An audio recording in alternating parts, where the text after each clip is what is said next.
Allora, il programma di questa mattina, visto che abbiamo, je parle en italien, ma c'est bon, une semaine en Italie, on n'a pas pu. Abbiamo la fortuna di avere qui ancora il professor Saouli, che è qui come Erasmus Plus, quindi legato a questo flusso di scambio docenti e studenti fra l'Università di Padova e l'Università di Biskra. Lui è arrivato qui mentre noi eravamo in Algeria, purtroppo quest'anno non siamo riusciti a incrociare bene i nostri periodi, però non è la prima volta che è qui a Padova, e anche l'anno scorso aveva fatto un'utilissima presentazione legata alle strutture idriche. E quest'anno invece ci presenta un quadro generale su quello che è la legislazione legata al patrimonio culturale in Algeria, che credo, soprattutto per chi di voi è stato in Algeria, estremamente utile, perché ci siamo resi conto tutti della quantità e qualità del patrimonio estremamente diversificato che l'Algeria possiede, pur avendo visitato soltanto la parte interna, diciamo così, il territorio intorno a Biskra.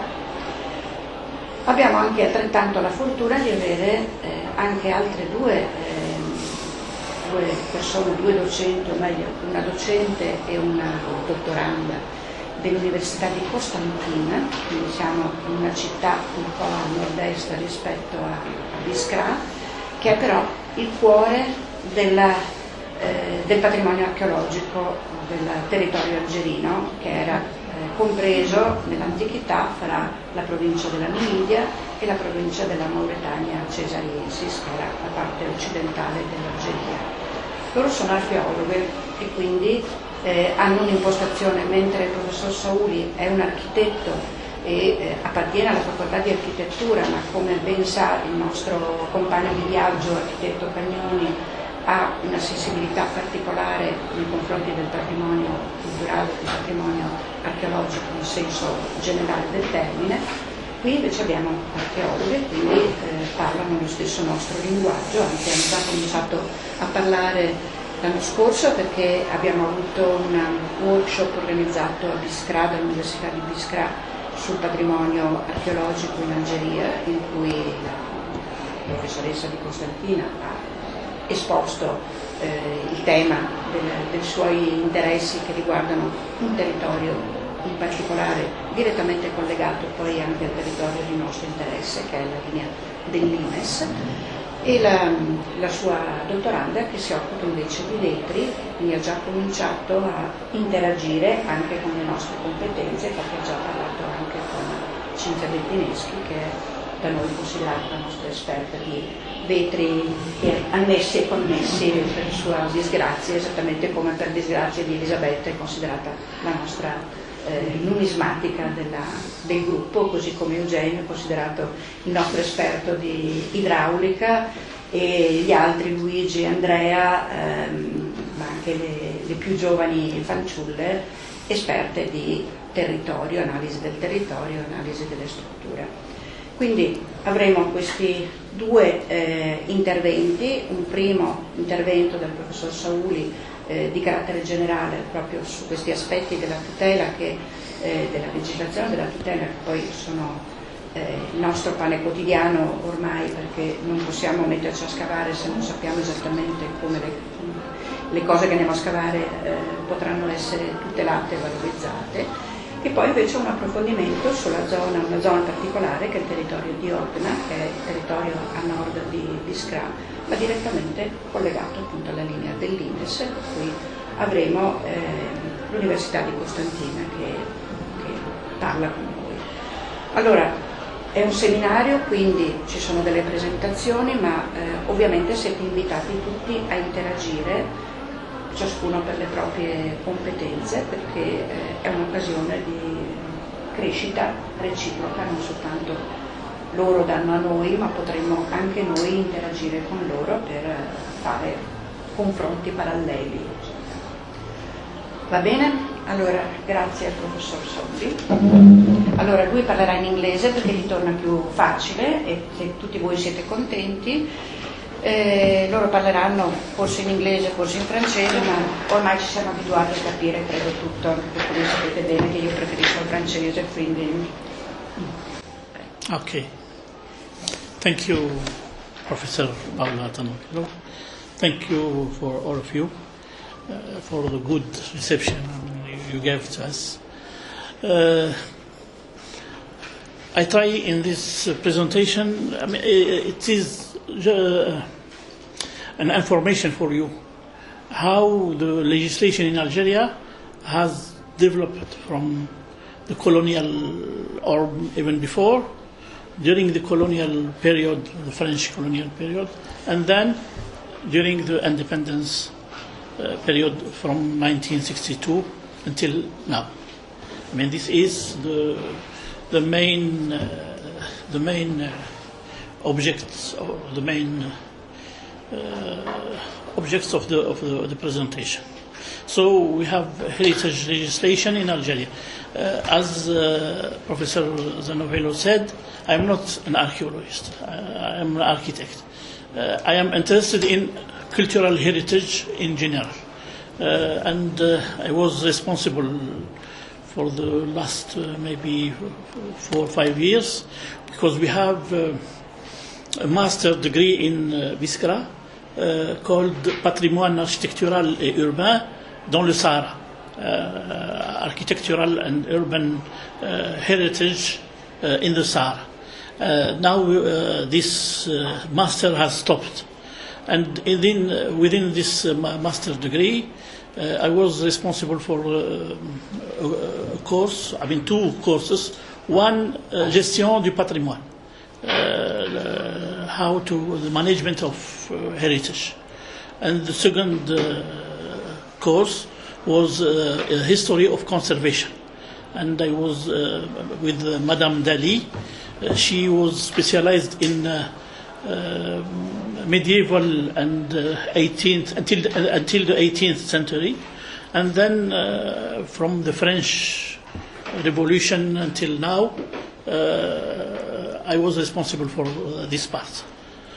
So I am interested in cultural heritage, how we manage, how we try to protect, how to conserve, and all the legislation about the protection, the preservation, and of this, let's say, valuable thing we have all through Algeria. And as you saw, Algeria is not a small country. It is geographically a big country, but also it's big because of the variety of cultural heritage. Every region has got its own architecture, its own history, and the region of Biskra really, I mean, is a region full of sites and buildings, and I'm surely maybe you saw the archaeological part of it, but also architecturally, I mean, in terms of architecture, it is also a place full of, I mean, it's diversity. I mean, and that is, I think, the most valuable thing we have in Biskra and the region of Biskra. So, heritage legislation in Algeria, as I said, an overview, a general overview. I try to be critical. The first thing is when does it start, the interest of the scholars and all of the professors and all about the Algerian heritage. It started, as I read, it started during the medieval period. I mean, during the medieval period, and the first texts were written by some Arab travelers, and as I said, al-Bakri, Idrisi, Ibn Khaldun, all they have made some descriptions on some places in Algeria, and some cities also. I mean, but the interests of the European, it's a bit, let's say, late after. So the 17th and 18th until early 19th century, the interest for the Algerian North African heritage started, and we through priests, consuls, and missionaries, and the explorers, and travelers, they have the first drawings, the first sketches, the first descriptions of the Algerian heritage. I have here a citation from Manon Chauveau. She said, particularly French Orientalism began with Napoleon's expedition in Egypt in 1798. Colonial history was then written by adventurers and pioneers who were fascinating by so much novelty and exotism. It was also written for military purpose with people such as Raoul Giardet, David Galula, or Vincent Montel, who studied Algeria with a spirit of conquest. That's the citation of Manon Chauveau. Olubsir, an Algerian scholar, she said that these first descriptions were, however, sketchy and incomplete. They were not very detailed, and the main thing, they were interested in Roman and Punic and Phoenician history. There are let's say, between brackets, discrimination, let's say, between the Roman history and the local Berber history, for example, or after that, the Ottoman or the Arab history. And this has been stressed during the colonial period. The French also, they followed this, and to be interested mainly in Roman remains, Roman heritage. So during the colonial period, architectural heritage, and particularly archaeology, is closely entwined with the complex colonial and post-colonial history. There is until now some mental remain, let's say, between what happened during the colonial period and what is happening now. Second thing, this is very important. The French Revolution of 1789 gave to the state of France the possibility to control collective memory. What it means that the propriety, of all the artistic or the cultural heritage belongs to the state. For the French legislation, and as Algeria was considered as part of France, so also all what's in Algeria belongs to France. Therefore, the crucial event gave to the government the strict ownership of archives and monuments. This was the case for all monuments in Algeria, since it was considered as part of France. In general, the concept of heritage, its presentation and preservation, this is a remark. It started really with the French colonizer. To have legislation, to have formal way to protect, to classify, started with the French period, the French colonization. Donc, the effort to recognize, to study, and to preserve heritage have grown with the French conquest of Algiers in 1830. And some critics like Fenwick, he wants to stress that the French made like a choice, a cultural choice, to follow or to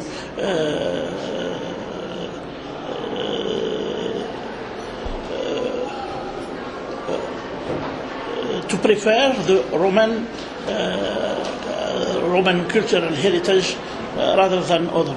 So archaeology in particular was unfortunately used to create an that's the words of Fenwick, an imperialist discourse that justified European colonization by stressing the otherness of Africa and the barbarity of the North African people.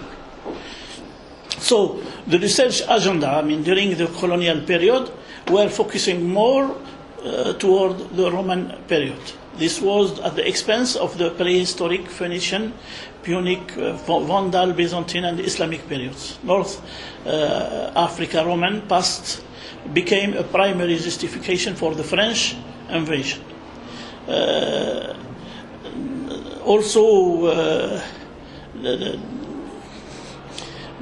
This was happening because there was like a fascination, of the French when they arrived and when they saw some Roman remains like in Timgad or Jmila or Tipaza, and this also gave them the reason to preserve these sites.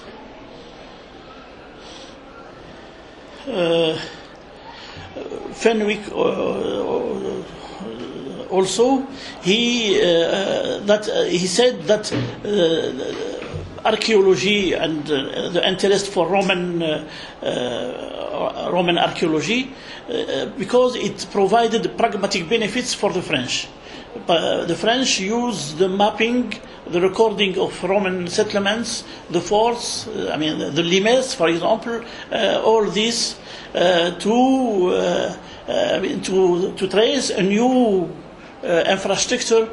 So they used the Roman as that's Fenwick who said this. That it provided pragmatic benefits for the French, mapping and the recording of Roman settlements, forts, roads, resistance, and aqueducts provided the French with a ready-made infrastructure.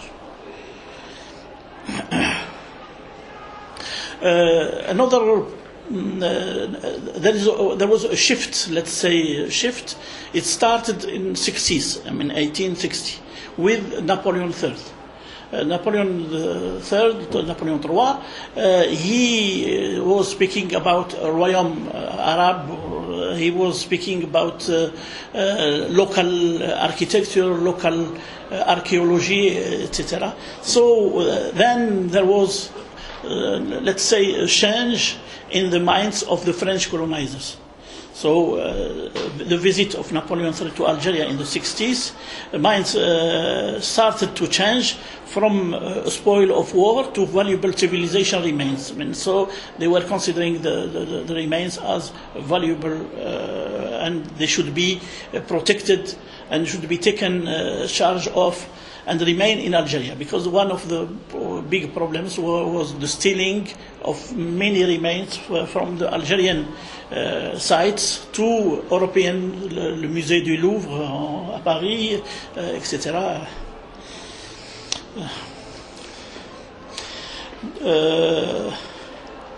Donc, the Algerian heritage during the colonial time depended on governmental, military, génie militaire, and civilians' decisions and management.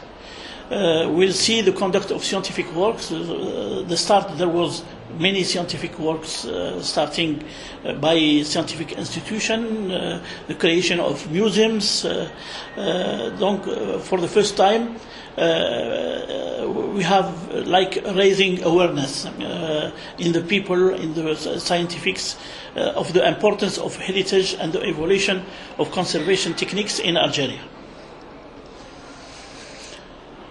The first operation of, let's say, conservation and the discovery and then the conservation of the Algerian heritage started.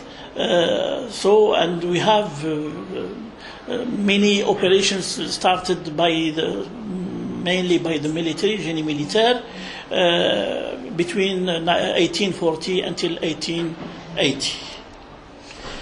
The Algerian heritage in this way could be described, drawn and studied, and operations of conservation and were created. I put this about archaeology, maybe my colleagues will say something about it. Archéologie, we have les amateurs. C'est des médecins, c'est des prêtres, c'est des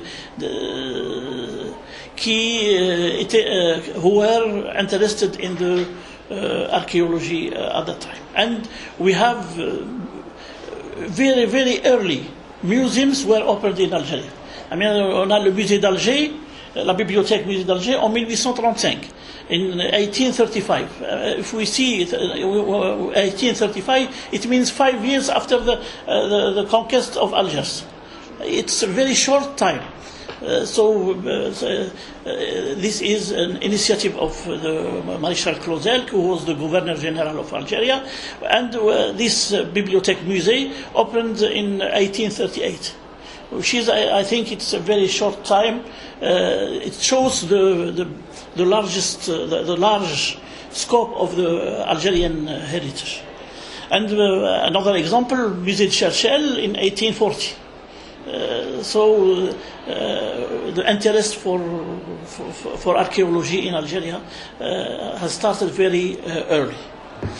So over the next few decades, settlers established local archaeology journals, and also we have the journaux, we have the archaeology journals, and founded other museums, all devoted to Roman archaeology. Even les Pères Blancs, religious, were also part of the financing, they give the money, and of archaeological excavations, les fouilles, to recover the Algerian and North African Judeo-Christian heritage. Even an atlas, an archaeological atlas, sites in Algeria began to be compiled by French soldiers and government surveying teams, and was completed by archaeologists in the early 20th century. Became more formalized, formalized means legislation, starting from the 80s. And we have the Algerian Antiquities Department was created. To control excavations, run museums, and protect historic monuments and all periods. We have the first institutions, protection institutions. The first one is the Inspectorate of Historical Monuments and Archaeological Museums of Algeria, l'Inspection Générale des Monuments Historiques et des Musées Archéologiques d'Algérie, which was established in 1853. And at the head of there's the inspector, who will be responsible for the monument, the historical monuments. And in 1880, we have the first heritage structures in the service of the historical monument, the Service des Monuments Historiques, en 1880, whose mission was the census of the historical monuments and their conservation, and the first experience in restoration. And at the head of the inspector, Edmond Dutoit, who after him Balu, were the first people who made a lot of work to protect the Algerian. Also, we have les clubs savants, ce qu'on appelle les clubs savants. They are societies. Amateur, and we have the first one, 1852, la Société archéologique de Constantine. In 1856, the Société historique algérienne, la Société archéologique de Constantine, because they were afraid of the stealing and the Algerian artifacts were moved from their locality, the place where they were found, and they were transferred out of Algeria. And these clubs savants were the first mission was to prevent this happening. In terms of legislation, Algeria was under France, so Algeria had the French legislation, and the first legislation was the law of March 30th in 1887. This is c'est la loi sur la conservation des monuments et des œuvres d'art historiques et artistiques. This French law applicable to Algeria, as I said, in this part, it's like in this part of France, the property of archaeological objects, buildings, mosaic, bas-reliefs, statues, medals, vases, which could be is reserved for the state of France. I mean, the state of France. So this law will lay the legal basis of the action of the Service of Historical Monuments. So this is very one of the earliest laws, and which was applied in Algeria. 1887 also is the year of the first classification of historical monuments. And the establishment of the first official list for the classification of historical monuments in Algeria. In this classification, for example, there was something very surprising, let's say. The first list has 7 monuments. Of the 7 monuments, 6 are buildings in Algiers, built during the Ottoman period. I mean, I was saying that there was no interest for the Ottoman buildings, but the first classified, and you may say why? Because these buildings were the buildings were, the museums were created inside the French administration was inside these buildings, so they had to classify them. I mean, to make them in the class. Donc,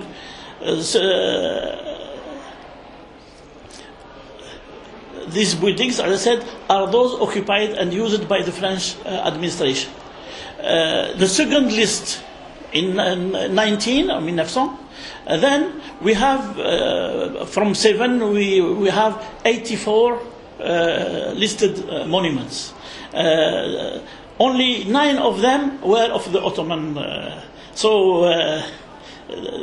Here it shows really the interest for and 30 from the medieval period, and all the remaining are from the Roman period.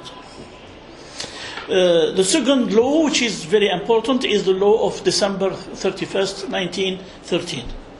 On historical monuments, and which completes and improves the provision of the law of March 1887.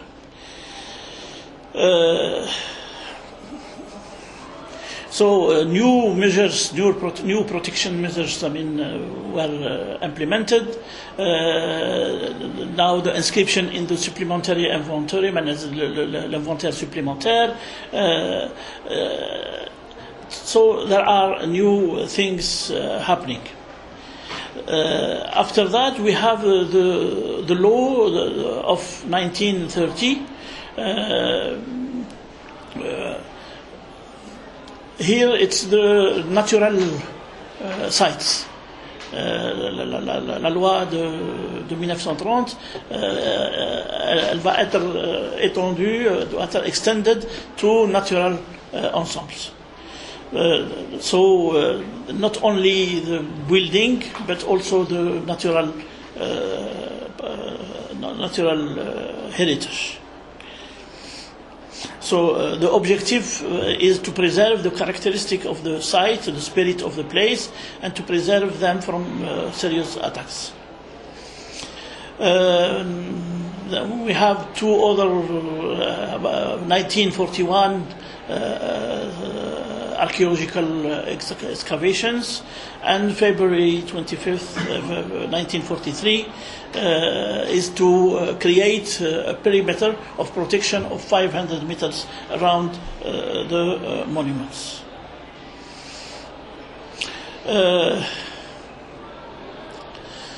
So I mean, mainly these were the law during the French conquest, the French colonization, which were applied to Algerian heritage. Legislation in Algeria was inseparable from the patrimonial legislation taking place in France. If we think that in France there was from Viollet-le-Duc modern and Western perception of heritage, so Algeria also benefited from this.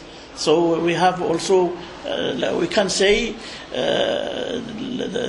Algeria were protected in a modern and Western way, Western perception. There is a remark. All these actions and these laws didn't prevent, a large part of the Algerian heritage from being destroyed, ignored. It doesn't mean that everything was protected the right way. There were a lot of destructions, and also this was under the effect of military actions, because there was military actions and transformations and etc. We go to the period post-colonial, from 1962. From 1962, there was one thing very important.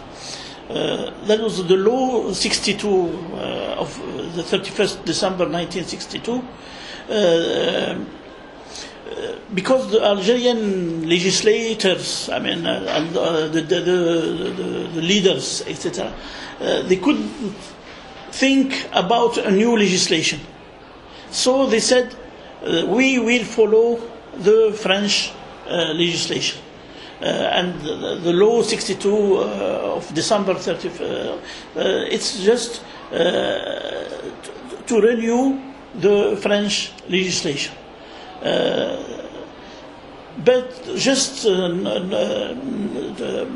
mention that all the things that are, you wouldn't find, for example, expressions like Republic of France, or all the things that are only the sovereignty of Algeria, it will be maintained. And they will take off all the things that are against the sovereignty of Algeria. But the French legislation would be the one which will be applicable. The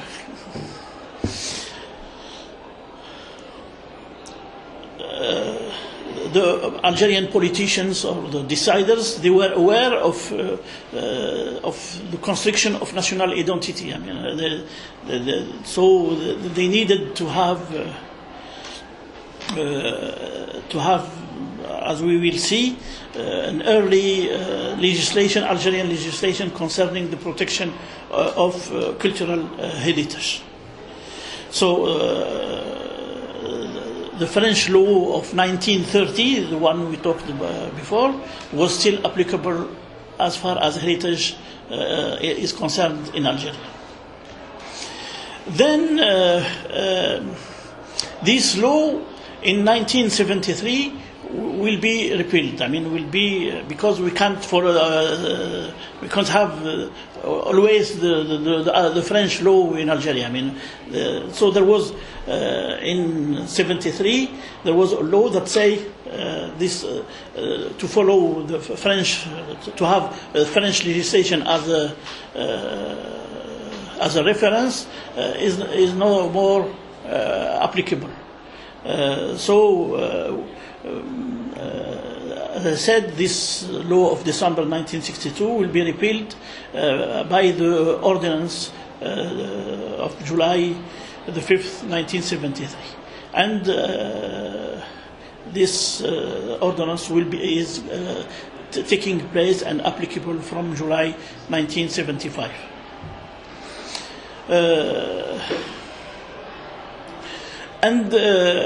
The first big law, I mean, the ordinance is the ordinance of 1967 on excavation, fouilles, and protection of historic and natural sites and monuments. So we have the first Algerian law, even if this law is still was inspired by the French and also but it was the first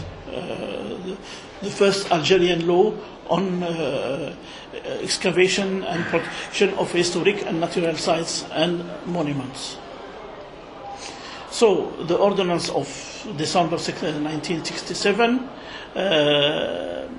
Here we have some comments. It recommends 3 modes of protection, for example, l'inventaire, the inventory, the classification, and the expropriation, and to expropriate for public utility, as well as the right of preemption of the states. This ordinance will be amended in 1981. Some of the articles were changed, but it was applicable until 1998, until 1998. We have here some decrees and arrêtés which help to use or help to the law. I mean the ordinance. I mean some particular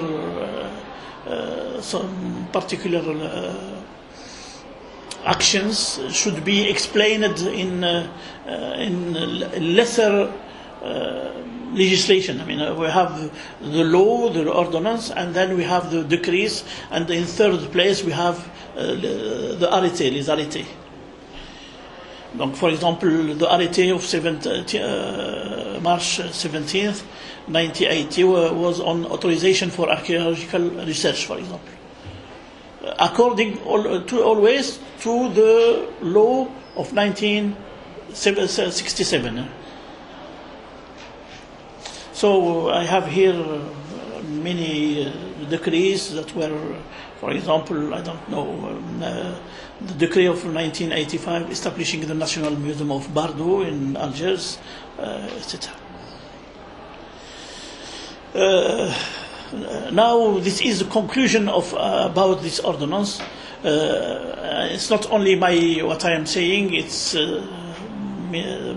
all critics actually agree that these modes of protection to the enhancement of 1998 law have remained heavily influenced by colonial legislation for protection by classification and registration and on the inventory, and moreover, they have been through these years passive, inefficient, and ineffective in their application on the ground.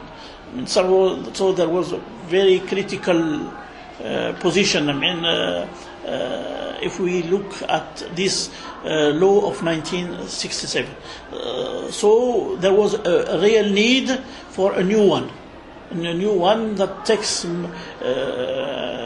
more. We see. So we have the actual law 1998 number 4. So the current legislation was adopted in 1998, and it's a law. It's not an ordinance. I mean, which means a law. It has gone through the parliament, which voted this law. I mean, the ordinance. It's the president who can sign it. But here, no. I mean, here we have it's. So it has the merit of investing in new teams, which were not exploited before, took place to overcome the deficiencies of the previous ordinance, 1967. So we have a new vision of the concept of heritage. It constitutes a real breakthrough by extending the notion of cultural property to the intangible heritage inherent until now. I mean, in 1967 law, we never talked about intangible.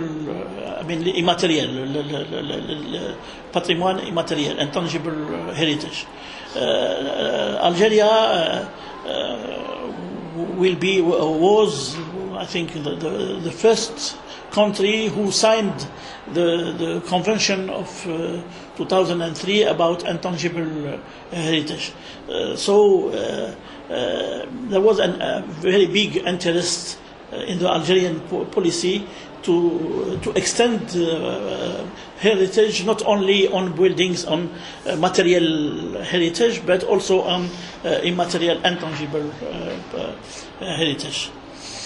Also, it has a definition of the heritage which is more broad. I mean, not only so we have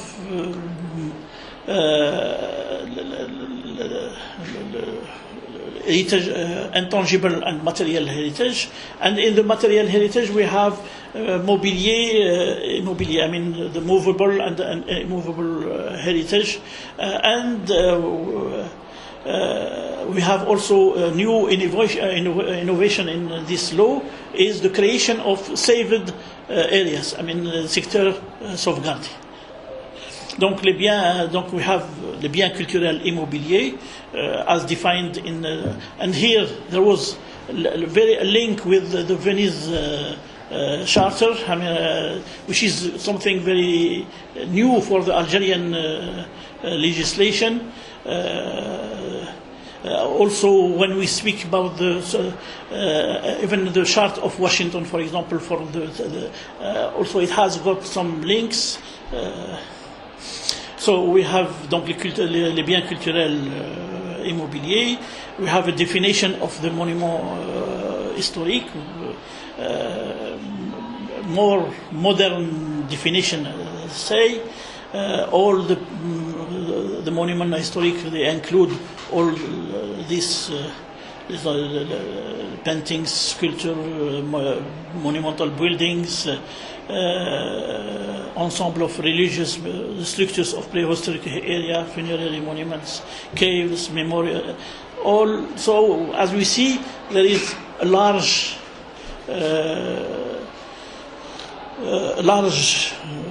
I mean, the heritage has now a large meaning, let's say. Les sites archéologiques also are taken in charge in this law. And there was, now we don't have Roman or it's open to all periods. Maybe only one period it's not taken into, wasn't taken in charge, but we'll see that. We have also les biens culturels mobiliers, les antiquités, ce qu'on peut trouver comme, je sais pas, pièces de monnaie, etc. Tout ce qui est mobilier. Et donc, on a les biens culturels immatériels, as I said, the notion of intangible cultural property. Donc, they gave definition, modern definition as it is in the Convention of 2003. So, some comments on the law 9804. So there is a step of refinement of the notion related to the protection of heritage. It expresses a deep desire to renew the legal framework. Donc renew the legal framework. Also, this refinement translates a desire for decentralization. I mean, not only central authority, but creation of specialized and autonomous national, regional, as well as local bodies. So, the innovative changes in this law, we have the broadening of the notion of heritage, as I said. So, it's now we have not only a part of the heritage, but it's a wide meaning of the heritage. The categories of heritage are all clearly defined, and the appropriate mean of protection is also prescribed. The second innovative thing is the intangible heritage, as I said. As I told you, Algeria was the first member state of UNESCO to ratify the Convention of 2003. And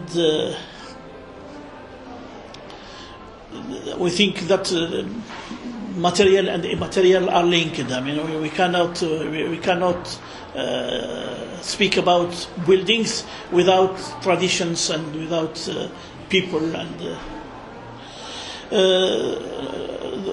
the third thing, which is innovation, is the creation of saved sectors or sectors of garden.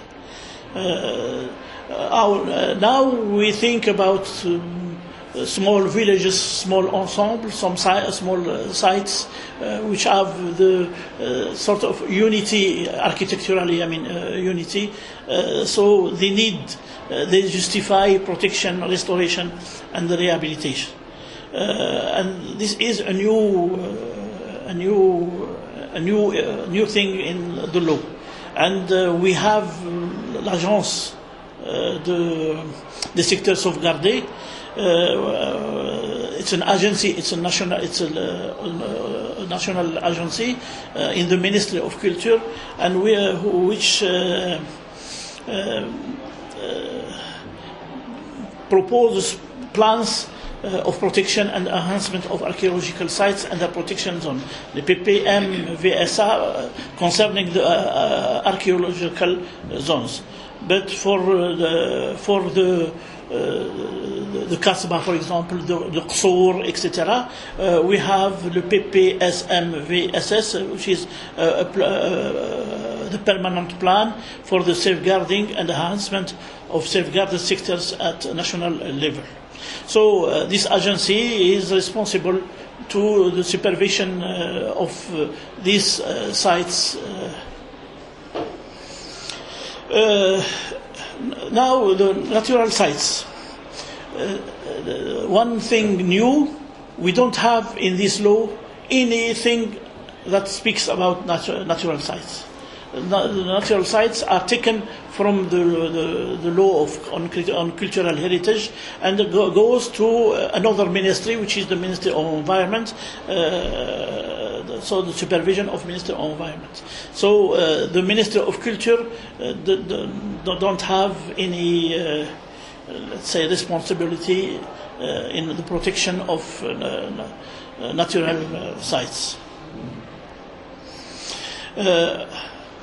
One of the critics of this law is about the 19th and 20th century heritage. We don't have in this law any mention, let's say, of, because when we speak about the 19th century, we speak about the French, the colonial heritage, and we don't have anything that deals with this part of the.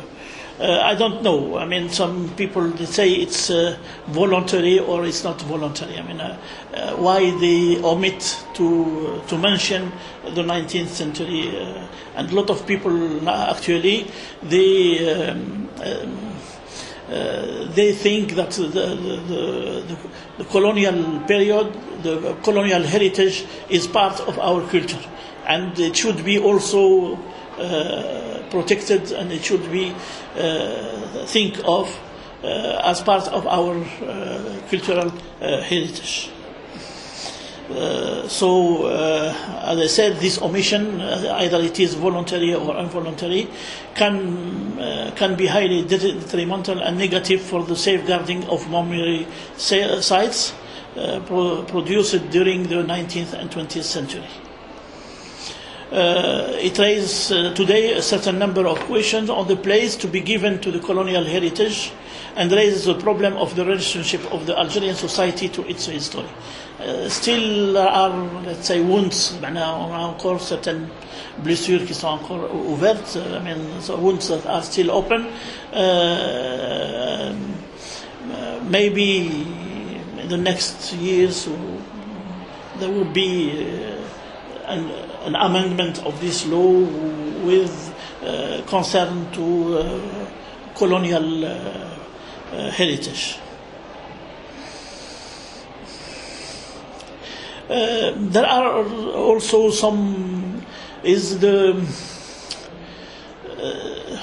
the law there is an article about the role of associations, for example. But really we don't see very much the importance of the association in the reality, because most of the heritage, the classification, or the files and the documents are by the state, and I think it's lack of awareness in the people. Maybe donc the contribution of the civil society is nearly absent. Nearly absent. Also, we can say the slowness of the procedures. We can maybe have this the authorizations of work on the monuments is very difficult to have, and you need always some signature. So this will it will not ease the protection of heritage. Also, the qualification and skills of the people acting. For example, we have ce qu'on appelle l'architecte expert, but the people around him, we don't know anything. Either they have the good qualification to protect, and who gives this qualification. So there are still problems. And also the companies, les entreprises qui travaillent sur le patrimoine, ou bien les bureaux d'études, etc. Est-ce qu'il y a we wonder if there is a formal way to assess these qualifications. The lack of public offices, the taking of there is another point which is not is how we for example a building, we said it's classified, but nothing is done to really to protect it, and this building starts to collapse, so it loses all its values. Should we leave it in the list, or should we take it off the list of the amount? And it's not written, in the law. Also, World Heritage. We have the sites in Algeria which are part of the World Heritage, but with the big problems. The Kasbah is in danger to be disqualified.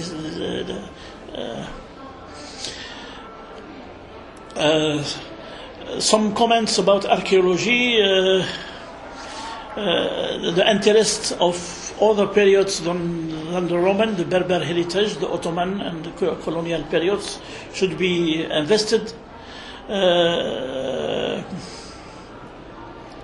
And also, maybe this is for you. I hope foreign archaeologists who are interested in Algeria and are moving away from colonial paradigms to develop more nuanced interpretation of ancient and medieval Algeria. I think we should get out of the colonial thinking and maybe build a new cooperations. Between Algeria and all the scholars, the foreign scholars. Here I did this. I looked at the Ministry of Culture, the presence of a Ministry of Culture in the government, in the Algerian government, since the first gouvernement provisoire, since 1958 until today, until 2019. We have 47 governments, and during all the governments, these 47 governments, 10 governments, there was no mention of the Ministry of Culture. Especially the first years of, after 1962. The first time there was mention of Minister of Culture was in the first provisional gouvernement provisoire of 1958, 1959. And it was under the Minister of Tawfiq al-Madani, who was the Minister of Culture at that time. And most of the time, we have always Ministère de la Culture et du Tourisme, Ministry of Culture and Tourism, Minister of Information and Culture, Minister of Communication and Culture. We never had Ministry of Culture, only maybe during the late period, and particularly during the Khalida Toumi, as a minister in 2002. For the first time, we have a Ministry of Culture, Ministère de la Communication de la Culture. It was in 1970. So for the first time in independent Algeria, there was a Ministère de l'Information et de la Culture under the Minister of Ahmed Talib al-Ibrahim. We have even sometimes there is a secretariat. It's secondary. All these statistics show also the interest for culture. You can make your own opinion. By just reading these things. I think I have finished. I want just to maybe to show you some pictures. Maybe you have seen some of them. Archaeological.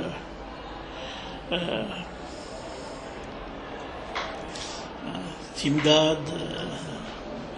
Some Ottoman buildings. Some French buildings in.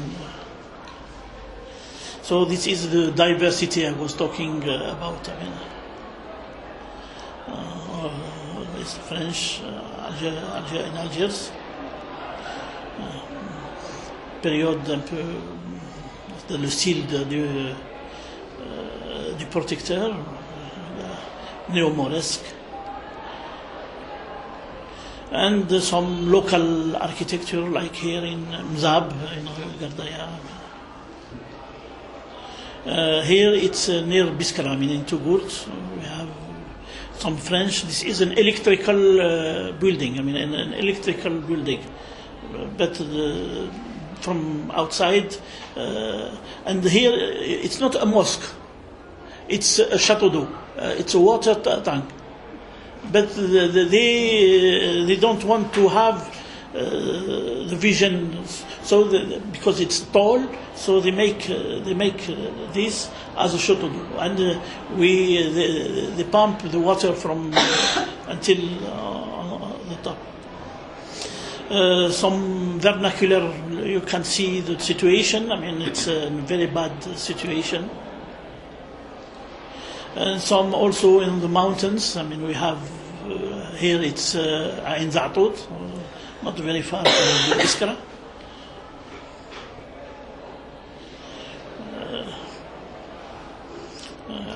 It's architecture by the people, let's say. Mshunish. So. And here maybe some of the friends you have seen in Algeria, in Biskra. This is the Lishana. I think you went the last time. That's the mosque of Lishana. Always in Lishana.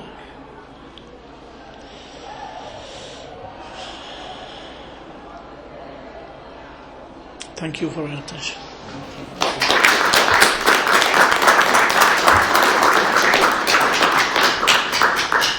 Very, very very much. Je pense que c'était une très intéressante présentation parce que nous donne un cadre général de l'Algérie et de l'attention que l'Algérie prête à son patrimoine. Je crois aussi que ce sont plusieurs questions.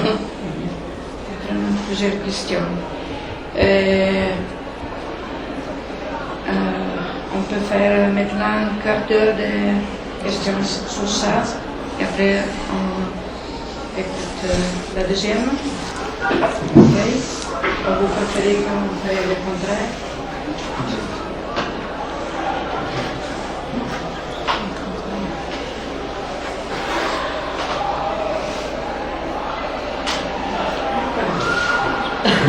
Immagino che ne avrai 10 minuti.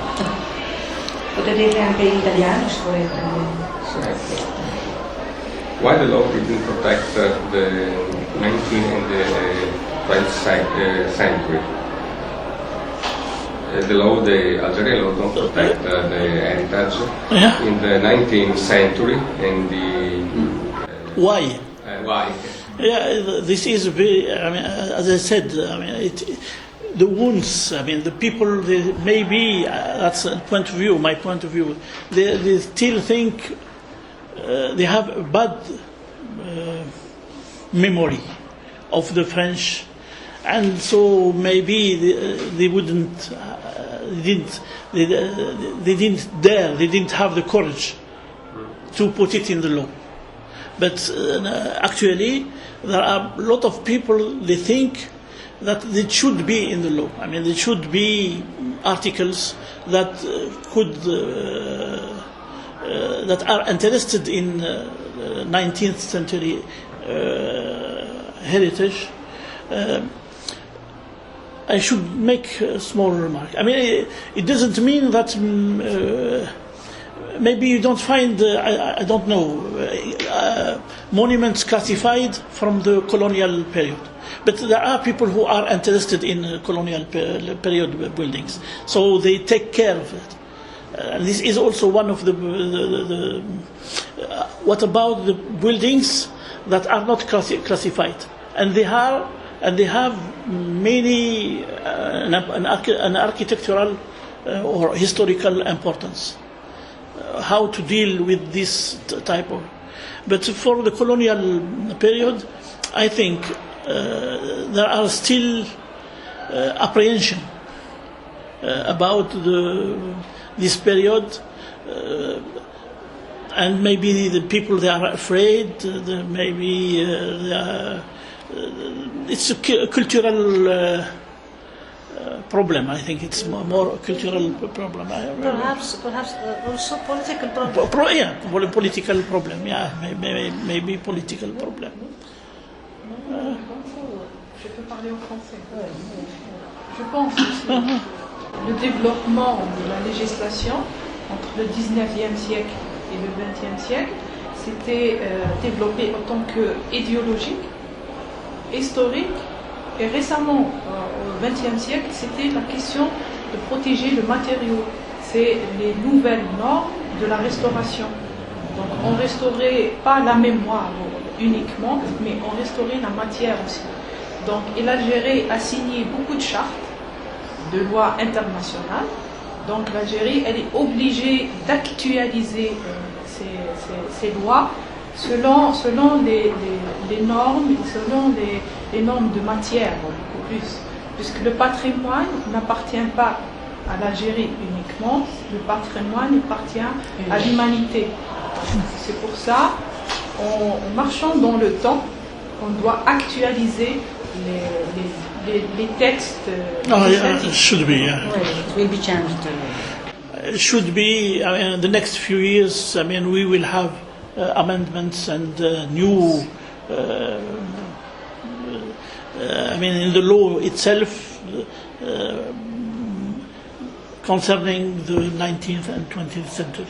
There is an example, Ain Fawara. Ain Fawara. Yes. Fountain in Cities. It's colonial. Colonial. كده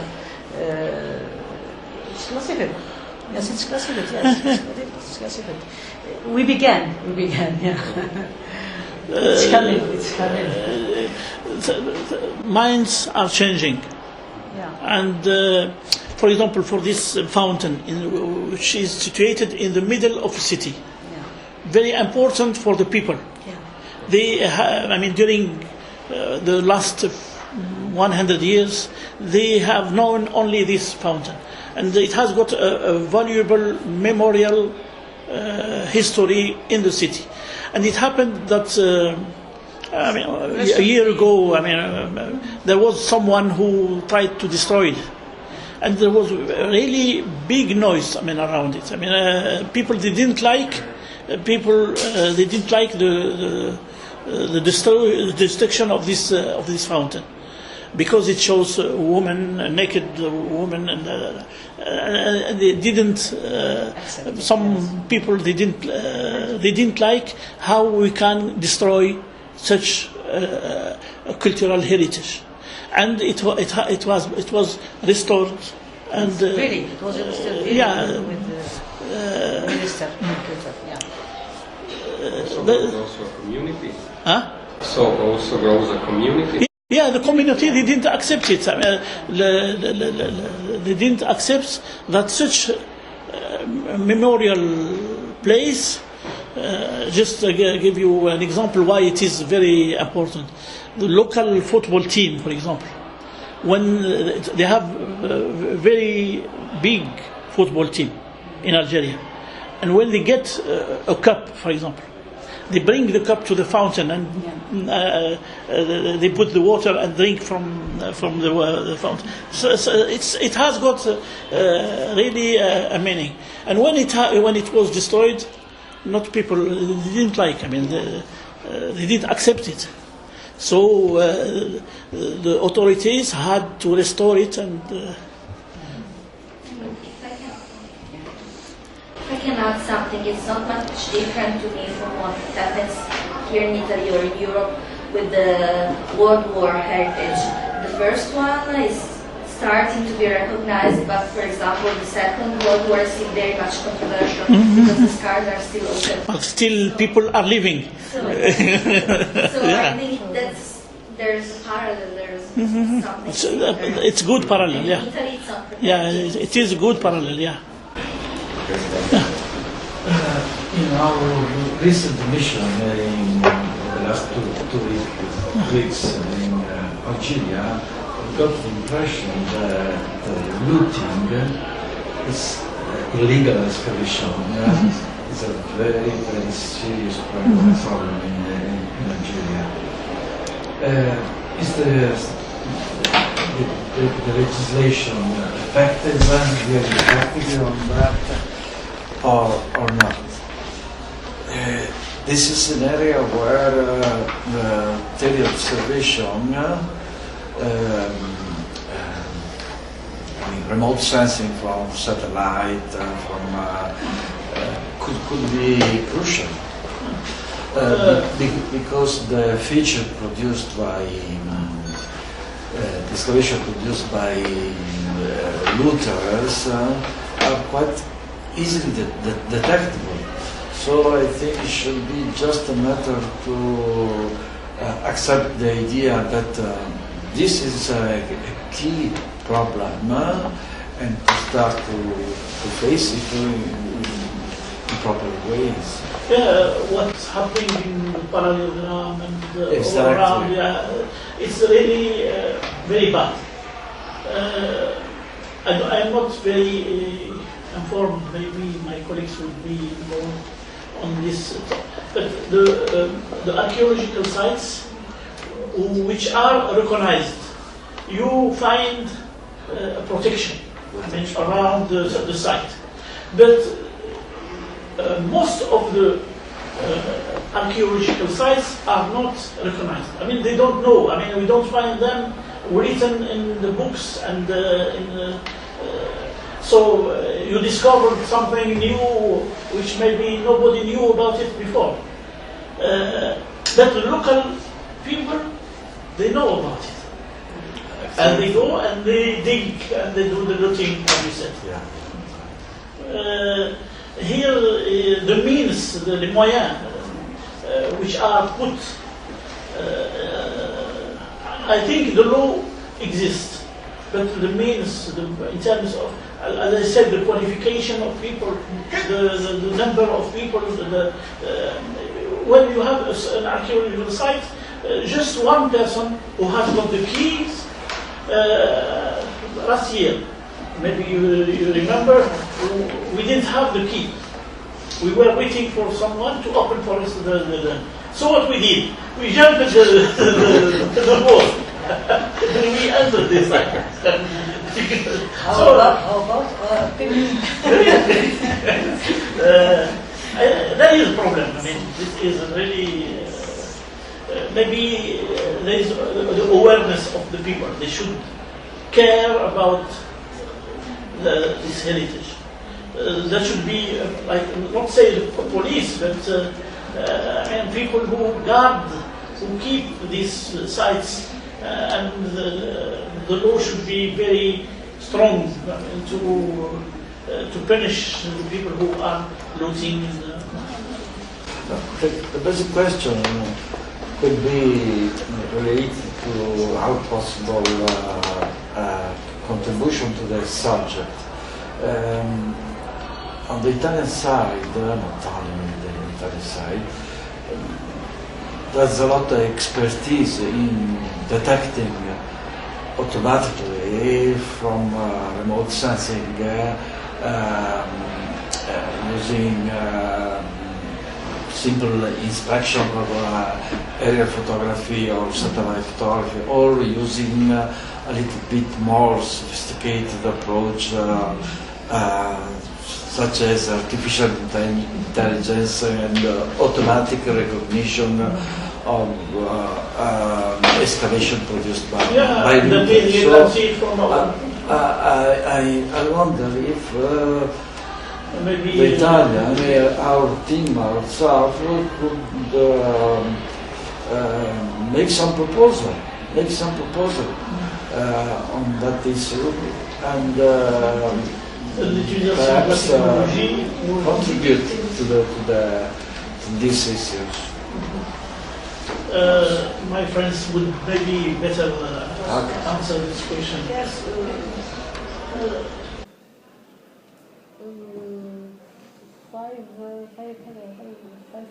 5% of the sites who I'm studying, I have found them about virtual prospection in the satellite. They are not in the Atlas of Archaeology. Okay. So in the region where I work,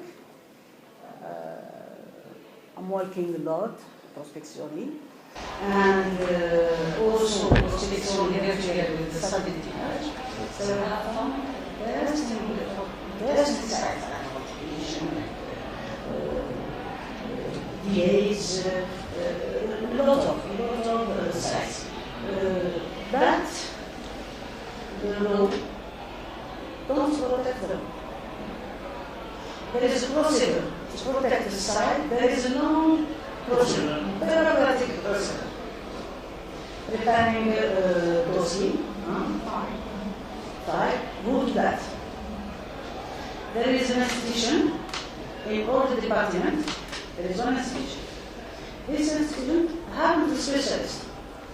It's not. We can't also have an archaeologist in this institution. Maybe you have it.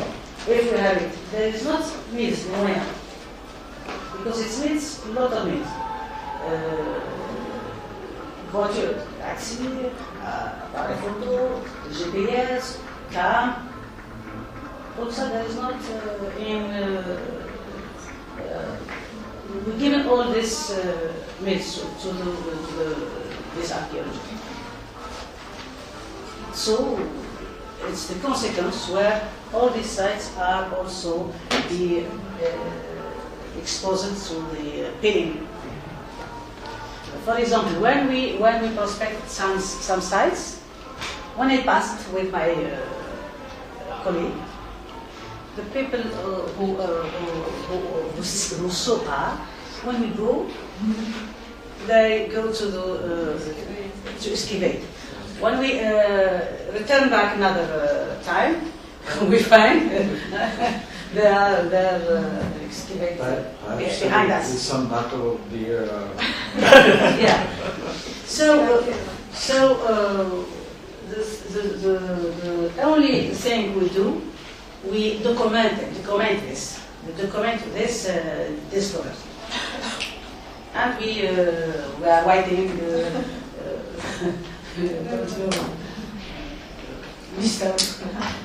because the Algeria area it's very big riches of archaeological sites, and it's not studied. It's mostly the behind place. Yeah. I think the big attraction by on behalf of Lutherans is related to the Roman heritage. Yeah, the Roman heritage is by definition mental, emerging, easy to detect, even if it is not included in a proper enclosure, or even if it is not protected, actively protected. So in Italy, it's much we have protected site and non-protected site. But generally, the prevention of looting in non-protected site is better contrasted. It's better controlled. I think that for a province like Biskra, 3 people working for 3 experts in aerial photography and cartography and archaeology, because having the database and using all the names for just 1 year, they could be able to cover 90% of the heritage not protected, and offer a real contribution. It could be a mixed team. Let's say I am Algerian or from everywhere, but 1 full year, 3 persons, fully dedicated, could transform the protection issue from this to this. Just a very quick question. There is also an issue about what we call, because we saw a very clear example, what we call here preemptive archaeology. Because when we saw the case of the silos built, which is a public infrastructure, we saw a silos that was built on a hill. And from the satellite pictures, we saw that they completely demolished one of the biggest tower Baradez saw to build these silos. So when there are in public intervention here in Italy, usually we do a pre-survey to assess the nature of the thing, of the place you are building on, and then if there is something, it's protected, and maybe you move aside the silos so you don't have to demolish the Roman tower, as we clearly saw 2 weeks ago. So in the law, I see also, maybe it's present or not, a lack of what we call preemptive archaeology. When you have something to build, you have to assess the place if there is archaeological content or not. I think the law also we have this. But it's not applied. It's not applied.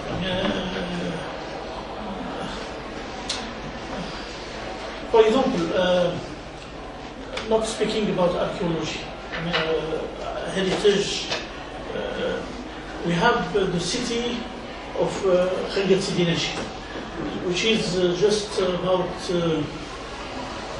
100 kilometers from Badès, from Biskra, 100 kilometers. So it's not very far from Badès. This is a colonial period village. It has started before, but many buildings are from the colonial period. The head of the authority of